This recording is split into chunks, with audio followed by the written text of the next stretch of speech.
Sidang lanjutan kasus dugaan pengeroyokan yang dilakukan Putra Siregar dan Rico Valentino terhadap Muhammad Nur Alamsyah kini kembali digelar di Pengadilan Negeri Jakarta Selatan kemarin. Sidang kali ini beragendakan pembacaan tuntutan dari Jaksa Penuntut Umum. Keduanya pun dituntut Jaksa Penuntut Umum dengan hukuman pidana 10 bulan penjara yang dikurangi masa hukuman yang sudah mereka jalani. Majelis Hakim kemudian bertanya apakah Putra Siregar dan Rico Valentino akan menyampaikan pembelaannya. Usai berdiskusi dengan kuasa hukumnya, kedua terdakwa pun menyampaikan isi pembelaannya secara langsung. Putra Siregar menyampaikan permohonannya kepada Majelis Hakim agar hukumannya diringankan. Lantas, seperti apakah kuasa hukum Putra Siregar merespon tuntutan dari Jaksa Penuntut Umum tersebut?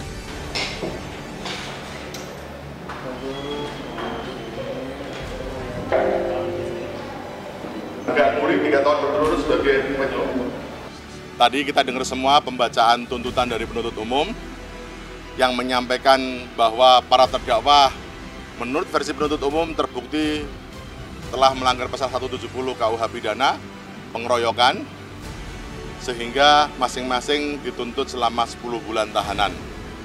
Nah, dalam kesempatan tersebut para terdakwa juga menyampaikan pembelaan diri yang pada prinsipnya menyadari kekeliruannya dan meminta hukuman seringan-ringannya. Bahwa dalam penguraian penuntut umum mengajukan tuntutan tersebut tidak disertai pertimbangan yang cukup matang. Itu yang kedua, pertama. Yang kedua, tentang sistem kepantasan. Di hukum kita pada prinsipnya menghargai tentang fakta ya. Jadi ada penghargaan terhadap suatu keadaan.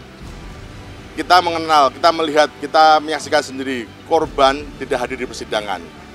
Sedangkan saksi visum, bukti visum et repertum hanya menerangkan bahwa korban mengalami terlihat luka di sudut bibir sebelah kanan, yang apakah luka itu benar atau tidak belum terkonfirmasi karena saksi ahli yang melakukan visum tersebut tidak dihadirkan oleh JPU dan terdakwa sendiri tidak dihadirkan untuk mengonfirmasi apakah sudut bibir sebelah kanan itu apakah memang benar-benar luka atau karena anatomi wajah mereka, wajah para pelapor, saksi pelapor tersebut. Sangat kecewa sekali. Saya dalam menyampaikan pembelaan secara lisan sempat emosional ya, mungkin rekan-rekan melihat sendiri ya. Karena dalam hal itu, saya orang yang sangat mengenal sendiri bagaimana karakter Rico, bagaimana karakter Putra Siregar. Anak-anak ini bukan orang jahat.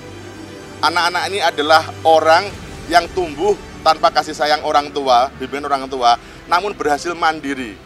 Mereka sebenarnya adalah membutuhkan uluran tangan, mereka membutuhkan bimbingan, bukan kekerasan, bukan ancaman represif semacam ini.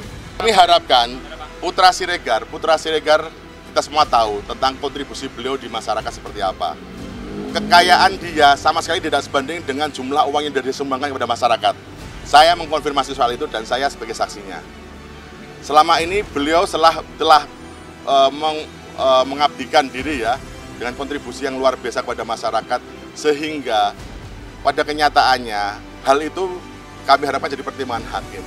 Bagaimana orang yang dalam usahanya mengedepankan prinsip kemanusiaan bagi masyarakat dianggap menyerang masyarakat berdasarkan pasal tuntutan 170.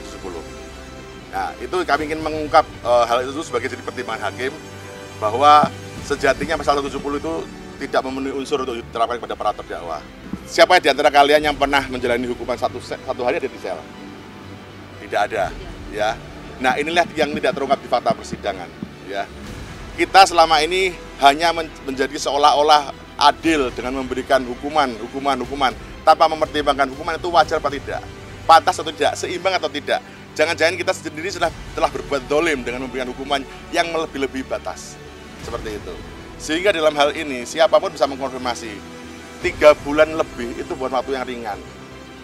Perasaan tertekan psikologis, batin dan jiwa raga itu sangat berpengaruh, apalagi mendengar 10 bulan.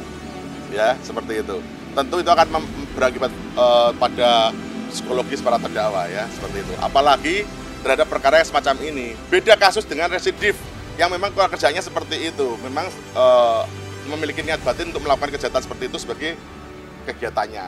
Beda. Tetapi kita lihat sebagaimana saya sampaikan, ada di dunia ini hewan yang berdasarkan manfaat dan mudaratnya wajib dikurung, tetapi ada juga burung-burung yang memiliki bulu-bulu yang indah yang tidak pantas dikurung. Para terdakwa adalah salah satunya, contoh di antara hal seperti itu. Betul, sejak pertama kali mereka dijebloskan ke dalam tahanan, ya, di mana upaya restorasi justice yang kita mohonkan selalu mengalami kendala, kita melihat bahwa di sana tidak ada ketidakadilan. Tetapi bagaimana kita mau menyalahkan siapa? Ini adalah proses hukum. Hukum yang diberikan sejak zaman Belanda kepada kita, sejak zaman kolonial, yang menempatkan korban sebagai orang yang lebih tinggi derajatnya, seolah-olah si pelaku harus menerima hukuman yang jauh lebih besar daripada korban. Nah, itu yang kita ingin kritisi untuk membangun hukum ke depannya lebih baik. Saya sangat berharap sekali ya, tapi di sini gini ya, pada prinsipnya saya nggak ingin membuang waktu mereka. Sebenarnya jasa penuntut umum dan hakim juga paham kok, dan bisa menilai, seandainya mereka berdialog dengan hati nurani sendiri. Pantas tidak para terdakwa ini dinyatakan bersalah, dan kalau seandainya dinyatakan bersalah, pantas tidak menerima hukuman semacam itu. Nah, oleh karena itu saya nggak mau ngomong kosong di depan mereka. Saya hanya menyampaikan sisi yang mereka nggak tahu saja. Ya, makanya saya menyampaikan pembelaan semacam itu di pengadilan tadi. Kasus pengeroyokan yang baru saja dibacakan tuntutan hukuman untuk Putra Siregar, kabar baik justru datang dari istri Putra Siregar yang akhirnya dapat berdamai dengan rival bisnisnya di bidang kosmetik. Seperti diketahui beberapa saat lalu, Septia menerima surat dari sang suami yang memberikan pesan khusus agar lebih memilih jalan damai ketimbang harus saling bertemu di meja hijau. Maka, seperti inilah isi surat yang dikirimkan oleh Putra Siregar dari balik jeruji ruang tahanan. Semoga Bunda bisa bertemu Mbak Maharani dan Mbak Sandi. Sampaikan salam ayah mau berdamai dan tidak mengharap serupiah pun selain perdamaian. Dan berbekal surat inilah terlihat dalam postingan Septia beberapa jam yang lalu, mereka nampaknya berbahagia dan saling berpelukan, seolah-olah menunjukkan mereka telah berdamai. Lantas, seperti apakah Septia menceritakan usahanya bersama sang suami untuk mediasi perdamaian di antara kedua belah pihak?